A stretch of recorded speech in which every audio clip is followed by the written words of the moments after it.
राजस्थान के सियासी संघर्ष में कब किसका पलड़ा भारी हो जाए, कब किसका दांव उल्टा पड़ जाए, कहा नहीं जा सकता। मौजूदा वक्त में प्रदेश के मुख्यमंत्री भजनलाल शासित बीजेपी की सरकार है और बीजेपी की अंतर्कलह किसी से छिपी नहीं है।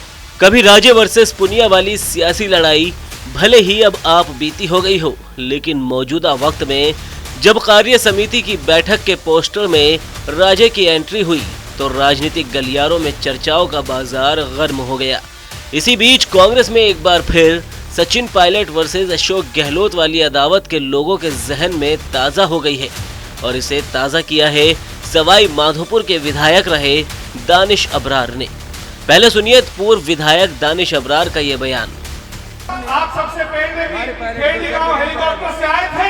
ये जनता आपकी है, आपकी तरफ आज से देखती है और आज मैं कह देता हूँ, यहाँ बिरला जी बैठे हैं, विधायक है, घनश्याम जी बैठे हैं, विधायक है, सबका आपका आशीर्वाद प्राप्त है। लेकिन अगर आज अशोक गहलोत और दानिश अबरार जी पूर्व विधायक हैं तो कहीं ना कहीं नाराजगी थी। इसलिए मैं आशा उम्मीद करता हूँ आपका आशीर्वाद बना रहेगा तो ना सिर्फ विधायक बनेंगे बल्कि राजस्थान में सरकार बनेगी और उस सरकार का नेतृत्व कांग्रेस पार्टी के टाइम में करेंगे और सचिन पायलट जी करेंगे। और अगर मेरे से नाराजगी दूर हो गई हो तो जैसे पहले मना कर रहे थे ऐसे जोरदार तालियां बजा दोगे तो मैं मान लूंगा मेरी बात मानने को। दरअसल 15 जुलाई को सचिन पायलट एक कार्यक्रम में शामिल होने के लिए सवाई माधोपुर पहुंचे थे, जहां उनके साथ कई मौजूदा विधायक थे।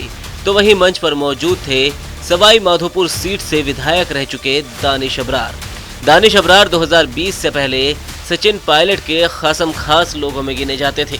2018 में जब कांग्रेस प्रदेश की सत्ता में लौटी और मुख्यमंत्री के चयन की बारी आई तो कहा जाता है कि पायलट के समर्थन में करीब 30 विधायकों ने हामी भरी, लेकिन यहां पलड़ा भारी रहा अशोक गहलोत का, जिनके समर्थन में कांग्रेस के साथ ही 12 निर्दलीय और 6 बीएसपी के विधायक खड़े थे।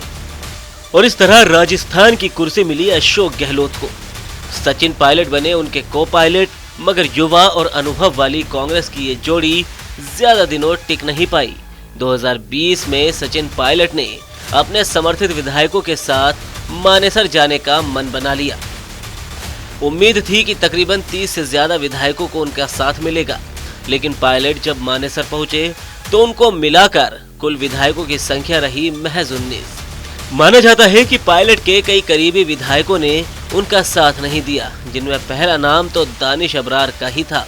जब 2023 में एक बार फिर पायलट का साथ नहीं देने वाले विधायक दोबारा दावेदारी के लिए उतरे तो उन्हें न केवल जनता से खरी खरी सुननी पड़ी, बल्कि उन्हें हार का भी सामना करना पड़ा। ममता तेरी खैर नहीं, पायलट तेरी देर से बाहर नहीं। मुर्दाबाद, मुर्दाबाद। पायलट का गद्दारों को गोली मार, गोली मार। 2023 में कांग्रेस सत्ता से बाहर हो गई, उनके कई मंत्री चुनाव हार गए।